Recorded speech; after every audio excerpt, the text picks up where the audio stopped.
Ngayong gabi ay patuloy tayong mag-aaral ng Patriarchs and Prophets. At ang tema natin ngayong gabi ay After the Flood. Opo, ang sabi ko sa marami po akong natutunan dito kasi binasa ko yung Bible at saka yung Patriarchs and Prophets. Malaki po ang maidadagdag mo kaysa nagbasa ka lang ng Bible at saka yung binasa mo yung Patriarchs and Prophets. Siguro po kung may mga time kayo ay basahin rin. Napakaganda ng mga karagdagang paliwanag at malinaw na malinaw sa atin ngayon ang mga pangyayari after the flood, mga kapatid. Kung wala kayong Patriarchs and Prophets, punta kayo sa Google, type nyo lang Patriarchs and Prophets, kung anong gusto ninyong topic, nandoon lahat. So, actually, itong isa kong ano rito, ginawa ko po sa internet. So, makita niyo po mga kapatid, high-tech na po.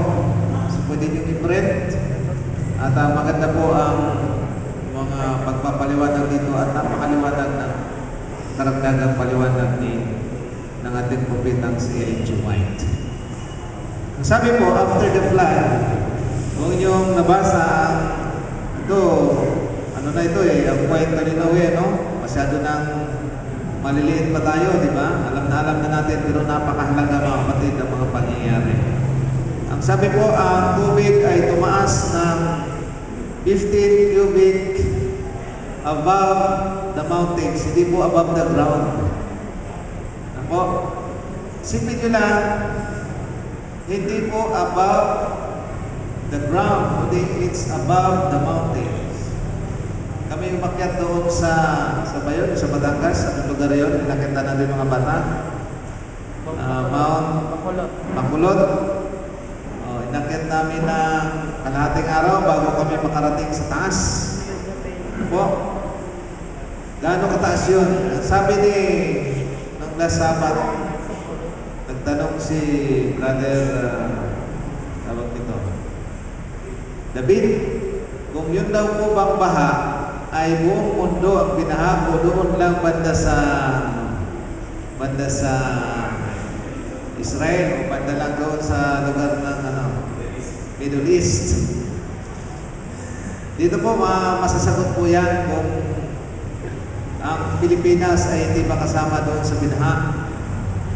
Po, kung ang binaha ay doon lang sa Middle East kasi nandoon sila ni Noe, mga kapatid. Dito po ay masasagot yan. Naranasan ko pong maglakad sa buong buhay ko nung baha, mga 80s yun. Ginagawa ko po yung Sukat Highway dyan. Bigla pong napaka-daming ulan. Alam niyo po, naranasan ko naglakad mula sa Makati, kasama ko si Sister Elisa. Ewan ko kung naalaala pa, bata pa naman si Sister Elisa. Pero sharp pa yung mga memories niya. Dalawa kami. Naglakad kami hanggang dito sa Baywang. Nilakad namin niya mula Makati, dumang kami ng Pasay, Palengke. Talagang hindi mo mariwarin yung kulay ng pero wala kang magagawa dahil baha, wala kang masakyan. At yan ay nilakad namin hanggang anong oras tayo dumating mga Els? Halos mag-aalas 12 na, no? Malis kami roon ng maaga pa. Pinakawalan kami ng maaga, siguro mga alas 3. At masaya naman dahil hindi lang kami naglalakad, kundi buong tao na pauwi naglalakad. Talagang napakalalim ito. Yun po ang naranasan kong baha sa buong buhay ko. Pero itong karanasan sa panahon ni Noe ay 15 cubit above the highest mountain. Napakataas. Ito rin itong nakakyat ng pinakamataas na bundok. Ako, nakit ko, makulong pa lang mga kapatid. Isipin mo yun. Kung yun ang pinaka-peak, 15 cubit pa, tumaas pa roon. So, makita natin kung gaano, ma-imagine natin kung gaano kalaki o karami ng tubig ang binuhos ng Panginoon. Sabi nga, for 5 long months, ay tinotoast yung kanilang arko, ano po? 5 buwan, no? Hinahampas ng hangin, nilulutang ng tubig, ano po? At grabe, yung nga lang mangisda kami sa gabi, lalo sa gabi, mangisda kami ni Papa. Hanggang alas 11 lang ako. Hindi ko na kaya, sobrang malamig na ang panahon pagka mahangin. Pero dito mga kapatid, 5 months, ang sabi po ay patuloy silang inano ng tubig. At dito makita natin, after 40 days, na po, na iningan sa ni Mrs. White, hindi basta-basta na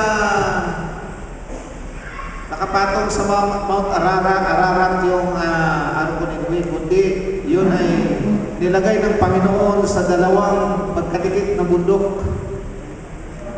Ang sabi po ni Mrs. White, nilagay sa dalawang magkadikit na bundok para po ang arko ay hindi po bumalintong o tumagilid o gumulong, mga kapatid. Di ba? Kasi kung ilagay mo yan sa tuktok ng bundok, ay sigurado baka gumulong, kawawa naman yung nasa loob. So nilagay po, ang sabi ni Mrs. White, iningatan ng Panginoon at inilagay sa dalawang magkadikit na bundok at doon ay parang sanga ba? Doon inilagay ang arko. Napakabuti ng Panginoon na talagang iniingatan niya. At ang sabi po, pagkatapos ng 40 days, after 7 days ay 40 days ay binuksan ang arko. Kung makita ninyo ang design ay isang butas sa tuktok ng arko. So kung ito yung arko, sa gitna noon may butas yon. At ang isa ay dito sa gilid, pinakapintuan. Dalawa lang po ang butas noon. Ano po? So ang gilid ay yun po yung dinaanan ng mga hayop at ni Noe at sinara ng mga anghel ng Panginoon. At yun sa tuktok naman, yun yung elevation, ano siguro nila, pinakasingawan, ano po? Ventilation, yun ang pinakatuktok. Tapos, ang binuksan ni Noe ay pinalipad. Ang una sa kwento, ang unang pinalipad. Uwak, ang galing, very good. Talagang biyasang-bisa na niya ang kwento ni Noe, ano po? At sabi nga, wala nang, hindi na bumalik ang kaya nagpalipad siya ng mga kalapati. At bagamat nakita ni Noe na tuyo na ang dagat, ang lupa, ay hinintay niya ang utos ng Panginoon kung ano ang sasabihin sa kanya. Kasi ang anghel na nagsara, hindi niya mabubuksan yun kung hindi rin ang anghel ang siya magbubukas. So hinintay niya ang anghel siya magbubukas at noong mabuksan ay inutusan sila ng Panginoon na lumabas na. Ang mapakaganda dito ang ginawa ni Noe, mga kapatid. After na lumabas sila sa arko, mga kapatid, dapat, di ba tayo pagka naalala ko, no?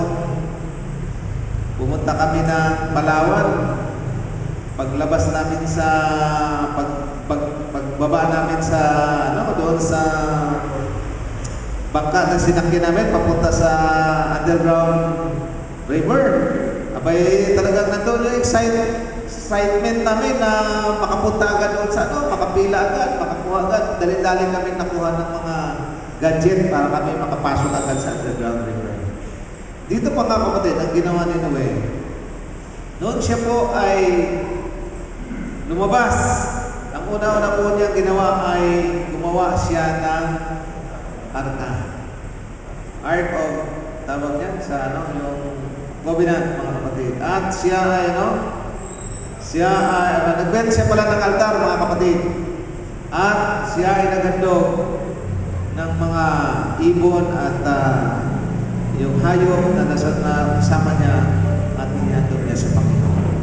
Ang sabi ni Mrs. White, ito ay isang magandang gawain ng isang tao pag tayo pala ay Naalala ko yung nalunod sa amin. Isang babaeng nalunod na Katoliko. Nalunod yung bangka nila, malaking alon, at siya ay nakaligtas. Alam niyo po ba ang ginawa ng babaeng ito? Ang sabi niya, pagka-uwi ko ng pagka-uwi sa bahay, iikutin ko yung, kasi yung isla yung amin si Ricky nakarating na ron. Iikutin ko yung buong, kasi doon sila padpad sa amin, iikutin ko yung buong isla at magsisindi ako ng kandila kasi Katolik siya sa mga lahat ng simbahan doon sa amin. Nakita mo? Katolik yun mga kapatid, pero ang pinahalagan niya yung faith niya sa Panginoon na she was saved. No? At pinakita niya, bagamat sa paningin natin, mali. Pero nakita natin kung paano pinahalaga ng babaeng ito yung Panginoon. Diba? So katulad ni Noe, nung siya ay lumabas sa araw mga kapatid, ay nagtayo siya ng altar at nag-offer siya ng tamang pag-offer sa ating Panginoon. Bagamat ginagamit noon sa mga makasalanan niya, ito pala Brother Ricky, sabi ni Mrs. White, yung pag-o-offer din, hindi lang sa mga nagkasala ka, kundi ito'y pasasalamat din na po, na sila'y niligtas ng ating Panginoon. Kaya ang resulta mga kapatid, natuwa ang Panginoon at naamoy niya ang simoy ng handog at tinanggap niya ang handog ni Noe. Kaya mula noon ay ang sabi ng Panginoon, mula ngayon ay pinapakita niya yung mga ulam at naglikha ng isang rainbow. At ang sabi ng Panginoon, dahil sa inyong ginawa, mula ngayon hindi ko na sisirain ang sanlibutan sa pamagitan ng tubig. At makita mo yung rainbow ay isa yung palatandaan kung paano ang Panginoon. Ang sabi nga sa Ezekiel 1:28, na in heaven, the semblance of rainbow encircles the throne and overarches the head of Christ. Yung pala'y nag-encircle sa katrunuhan ng ating Panginoon. Kaya, pag nakita natin yung rainbow, mga kapatid, yan ang isang palatandaan na ang ating Panginoon ay nakasaklaw sa ating pala. Hindi lang basta-basta nakita natin na umulan dito, may araw dito, at may rainbow doon. Ang ibig sabihin pala ng mga kapatid. Diyan natin makikita kung paano ang Panginoon ay nag-care sa atin. It circles the throne of God. Ayon po sa mga sulat na ilintumay. Ang sabi po, as the appearance of the bow that is in the cloud in the day of rain, so was the appearance of the brightness and round about the throne. This was the appearance of the glory of Jehovah. So makita niyo po kung gaano kahalaga yung pagbibigay ng masasalamat in a way. At ang sabi po ron, mga kapatid, di po ba pagka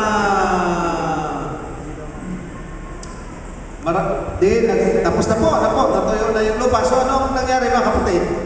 Ang dami ng patay. Ang sabi po sa banal na kasulatan, binasa ko, lahat na may hayop na humihinga sa ilong, sa ibabaw ng lupa, patay lahat yan. So ibig sabihin pa rin, yung isda, hindi na matay.